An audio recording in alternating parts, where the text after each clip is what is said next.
So, how are you? How you been? Holy shit, we haven't talked in like forever. Dude, well, first of all, happy anniversary to us. I know, crazy. A whole year. Dude, like when did we first post? Do you remember? Was it like I think it was like the second week of January. We recorded on the 31st, but I don't think we posted till like the end of Yes, January. no, we didn't. Yeah, you're right. So still, happy anniversary to us. Happy anniversary. We've come a long way, I don't know. baby. Happy anniversary. You should Anniversary. Dude, yeah, it's been a minute since we've Do spoken. you know what today is? Sorry. No, keep on going. It's a Babyface song. It's our anniversary. I don't know it. Yeah, But I'm bobbing my head. Okay, thanks.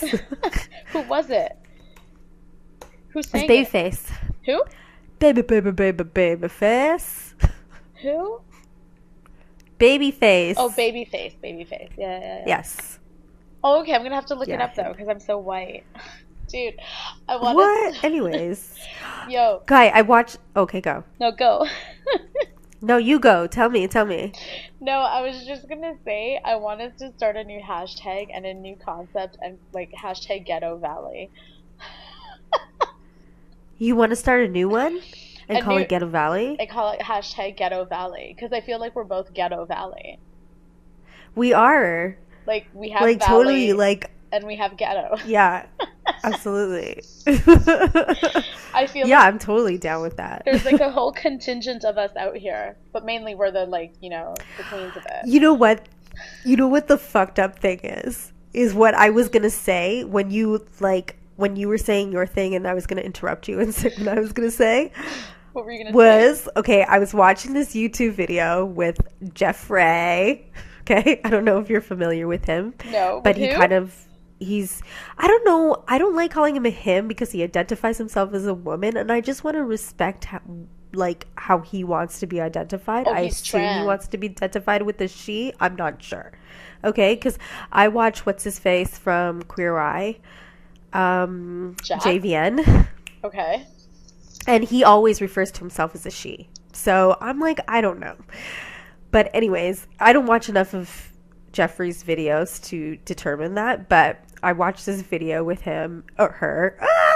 Anyways, they went into and they were taught, and he had, oh god, Jeffrey has partner sitting Okay. beside and in the car, and they're driving to all this like fast food restaurants, and they're going to be asking like the cashier to choose a makeup for them that they're going to just transform their face that evening, and they wanted all these people to tell them what to choose from, one or the other, and they present them with two options. Okay, so anyways, the whole time Jeffrey's in the car and is talking to the partner in the passenger seat, the hands are all like really charismatically flicking, and they're all like, bitch, okay, like totally Valley-ish. And I was like, oh my god, that is so us. I'm like, I know if I was hanging out with them, I'd be talking the same way, exactly the same way. It's like I'm like, it would be so natural for me. And I'm wait, just like, oh my god, who am I? is this Jeffreestar? Is this who you're talking about? Guy, I don't know. Honestly, I watched the first video today because that Jeffrey was trending, and I watched it, and I was like, oh my god, I love you. You're so cute. And Jeffrey had her, like, orange hair. I'm going to Yes, just call her. yeah, her. yeah. I don't know. I don't care. Yeah, it's 7 hours ago, and it has 1.2 million views on YouTube. Right, This is it. and she's driving an orange Lamborghini, which is like a sick ride, and she's got the orange hair going, the orange lips, and she orders this drink from like Taco Bell, which is like an orange freezy drink or whatever, and I was like, girl, she better like Instagram that picture, because it was like all orange, and she just looked fantastic. Fantabulous. Is this guy like pre-op? Is he like, or is he just a transvestite? Guy, I don't know. I just watched watched the it. first show today, and the only point I was making is that we could totally talk like that. Like, we could sit in the car with them, and we would all be just like fucking fantabulous together. Dude, I'm all for So it. I'm Let's all about it. listen. That's why I was like Ghetto Valley. Oh my God. I was thinking about that today too. And I'm just like, I should just totally embrace it. Like, I am not. Yo, I'm not as ghetto as I think I am. I do have the valley-ish as well. And when I listen to myself, I'm like, why do I sound like that? well, Ugh, no, but here's the thing, though. damn. But here's the thing. This is why I think Ghetto Valley is totally applicable to like a subsect of Canadians, because all of us that are first generation Canadians, right? We like depending on what our influences are, right? Like clearly you have a very hip hop sort of like background. I have more of a pop rock sort of background, but I do love the hip hop. Like, you know, I do have a taste. Listen. Yo, there's apparently Ghetto Valley Girl does exist. It's in the urbandictionary.com. It is? What is it? It says a valley girl it says a valley girl who strives to be ghetto but speaks Ebonics with a valley girl accent. Oh my God. That's not our kind of ghetto. I don't valley, know. though. We have more. We've got cred. Do we? I don't know.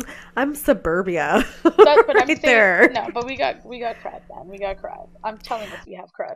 Dude, I've been listening to way too much Joe Rogan in the last 2 weeks. It's really. He's But awesome. No, he is, but I'm just He's like, so smart. I would love to be on his show. yo, Just to pick his brain. Like the other way around. Like flip the switch.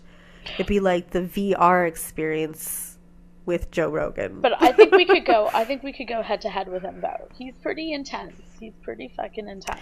Yeah, but the thing is I like he's very adaptable to who he's talking to. Yeah, And he doesn't make you feel stupid, which I like a lot. no, but the only fault I find in him is that he always like turns the conversation back to him. Like he poses the question to the guest and they discuss a topic and then he brings it back to him and like his life experience. Right, you're not really like talking about. Well, it is the Joe Rogan experience.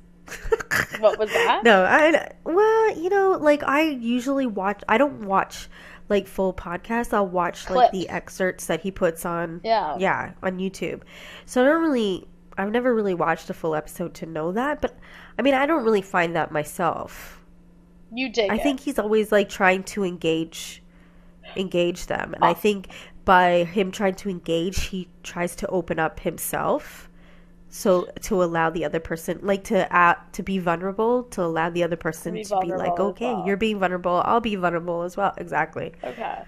Okay, that's fair enough. That's a fair observation. I'll Thanks. approach it from that sort of manner and see what I feel about it. But dude, can I where did you find that picture of Madonna?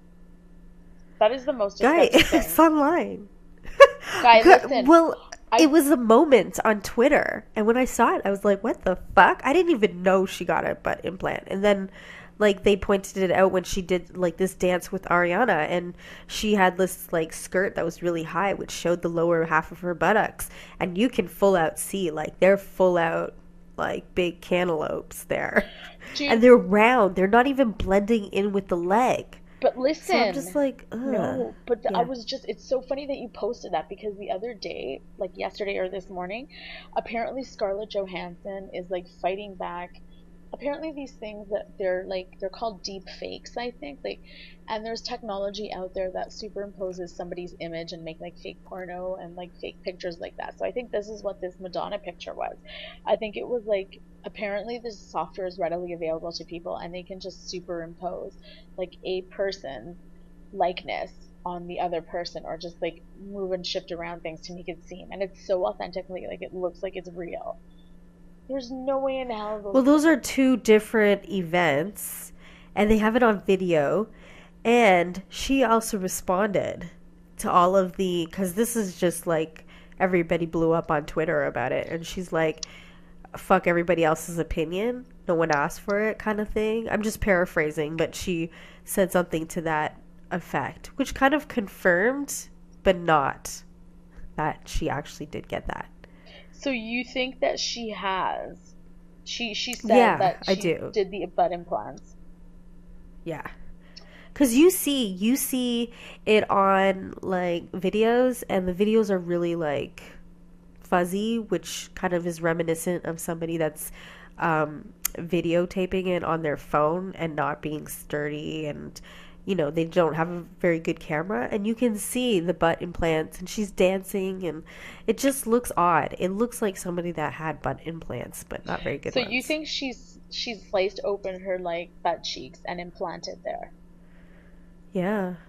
Damn, that's gross. I think she went to the same doctor as Kim That's fucking Kardashian. gross. That's gnarly. Well, you know what? Honestly, I posted it and said, you know what? I would get some too, but I would get smaller ones that are not so obvious, but not implants. I think I would just get like injections, like take fat out of my stomach and just go to the butt. That would be good. Oh man. Thank you. That's insane. That's insane. Like the ones who really scare me are the Kardashians because they just look fucking odd. This one just looked weird. I used to hang out, like I was a little bit older and I used to hang out with my friend's cousin, and he was like a younger guy. Like he was probably like 6 or 7 years younger than me, right? And I just hung out with him because I've always been like a younger. Yeah. I've matured later than everybody else. And I used to have fun with him, and we used to hang out, and it was totally cool, and he was like my little brother, but it was fun. Yeah. And I'd hang out with his friends, and we'd be driving around, and there's like 6 or 7 different guys in the car, and the way they would talk about girls, like, and they would always talk about women, and they would drive by them. Like, I remember pulling up to a gas station, and there was a girl pumping gas, and her butt was facing us, and they all were like, drywall. To this girl because she had like no butt, and I remember thinking, wow, her butt looks like mine. Oh no. And I was like, ever since then I've had this like butt complex. Well, not but before then I realized I had no butt, but like after then I was just like, long sweaters for me. Layering for me. You know what, the fake butts for me. That is so funny because when I was in elementary school, we had like this sort of little class slut. Like even in elementary school, she was Hungarian. I want to say her name, but at the same time I don't, because as I keep on incidentally telling people about this podcast, I'm like, wait, I can't let you hear because I don't know who I've spoken about. I'm like, not in a bad way, yeah, but just retelling a second story. Anyhow, I used to have these. I feel the same way. She was like she was the class slut, but she would bring it on herself. I think her parents were like, she lived around the corner from me. I think her parents were divorced, and she lived with her mother and her grandmother and her grandparents. But I have a feeling like the mother was like a Hungarian hoe, and like she followed suit because like we were in like grade 4, 5, and 6, and she was talking about getting knocked up and shit, and I'm like, girl, that's so wrong. But she like gravitated toward me. I think I felt like I was Jesus Christ, and I'm like, okay, we have to take in the invalids or something like that. Like, okay, I'll be your friend, Anyhow, oh my god, my mom used to say that about me too. Sorry. What was that? My mom used to say the exact same thing about me too. If people had problems or whatever, they would find their way to you, Vanessa. Why do you always make friends with people that have issues? Right? I think it's just the goodness in us. Anyhow, I remember one day I had these like really sick pair of like dark gray jeans, like, jeans back in the day, right? And they were like pretty, it was a nice gray. It was like not a black, but a faded gray. And then I had like this black cotton t-shirt that I would wear. That was like my outfit. And I remember cotton. Right? And then I thought it was the shit. And then I had like the matching jean jacket. So it was like denim on denim. But it was dark gray. And then one day we were playing in the yard, and she goes to me, Philiana, you have a nice butt. And I remember like looking to the back, and I was like trying to look at it. I'm like, really? I can't see it, but okay. So like, it's so funny. It's so funny how as females, but isn't it funny how as females we have these life moments that inform the rest of our lives? Like, it's pretty darn cute, those moments, how like you would be rolling with these kids who were like younger, but you would hear them talk about chicks. And I think it's just funny how life happens. I know, scarred me for life, guys. What was that? They scarred me for life. Yeah, right? Like, little do I know, I had a devastating impact from these kids. No, but don't be that I was rolling with that were like way younger than me. How much younger were they? I don't even know now. I was like 21, 22. No, I was 23 maybe. And they were like 17, 18. 19. 18, 19. Yeah, they had just turned like 19. All of them started going to, were able to get College. into clubs. Yeah, but But yeah, so I wasn't too old, but I wasn't too young. Like, I was full out, like, what the fuck? yeah, you were probably in from out of town, and you're like, what's going on in the neighborhood. And the thing Yeah, is, like, I remember arriving and they all looking at me like, oh, yay, she's here. She can teach us how to roll. And I'm like, no, I'm that person now. You know what I mean? Like, we get stuck in Amsterdam and everybody looks to me to roll. And it's like, I do my worst rolling job when people are all looking at me. So I'm showing them and it's all like hanging and shit is falling out. And I'm just like, I'm under pressure and it's like 8 o'clock in the morning. yeah, but see, that's the thing. You have that commonality though, that sort of, because you partake, that attracts people, right?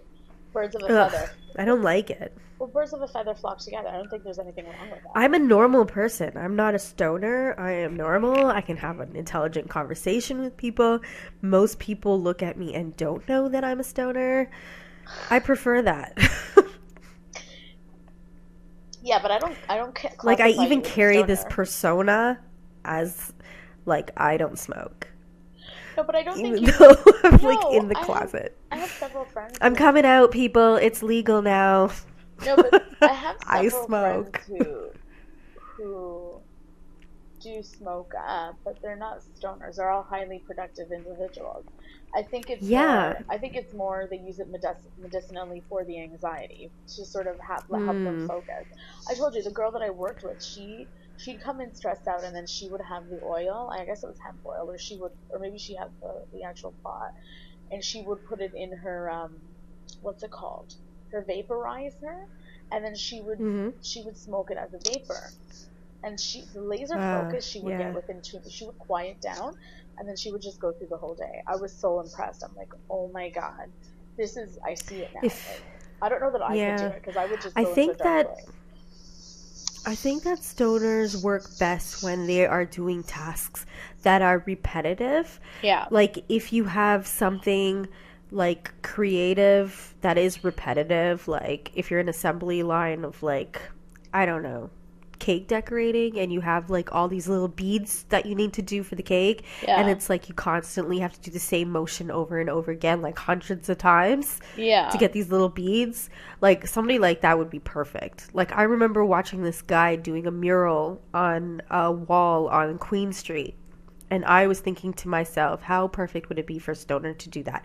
Even to paint within the lines and shit. I'm like, yeah, you put one of those people in front of that and you've got, like, it'll be perfect. Oh, yeah. Like, 9 times out of 10, it's that soothingness, right? It's like, let me just zone in and whatnot. Take the edge off. Yeah. But it works either way. It depends on what you're smoking. There's a lot that goes into, I think that they've got it down to a good science as far as figuring out what people need, what people are looking for, and what would be best suited for that. I always thought to myself, I've learned a lot over these years that I could go and work at a dispensary and really, like, normalize it. Because you have all these kind of stoners behind the counter there, and it's a very intimidating environment, especially if you don't know much about it. In all seriousness, no. That's like an actually great idea. Is there anything going on in your town about that? I don't know. Dude, why don't But it's a very intimidating situation. Like, I've introduced some people that are a lot from an older generation that were like hippies back in the day, and now they're trying to embrace it now that it's legalized. And it's a very intimidating situation. Like, to walk into one of those places, for myself, who naturally deals with the nervousness and anxiety of new things, I would never do it. You know what I mean? But if you have people like, I would say me, because I have a bit of a friendly face and, I'm not too intimidating.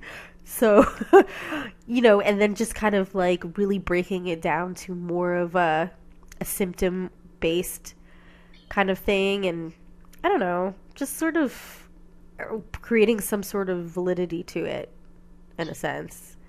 No, instead of talking to a guy that's got a ponytail and a nose ring and, he's like, looks stoned himself. No, I've seen when it became legal and they were showing the lineups and whatever, and on the inside there's some pretty reasonable individuals working there. There is, yeah. Like that's that, true. Dude, I think you should do it. Or maybe. But they're very people that are very unique, a nonconformist.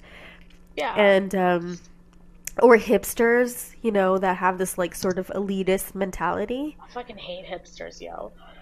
My God. So I'm just kind of like, I know, me too.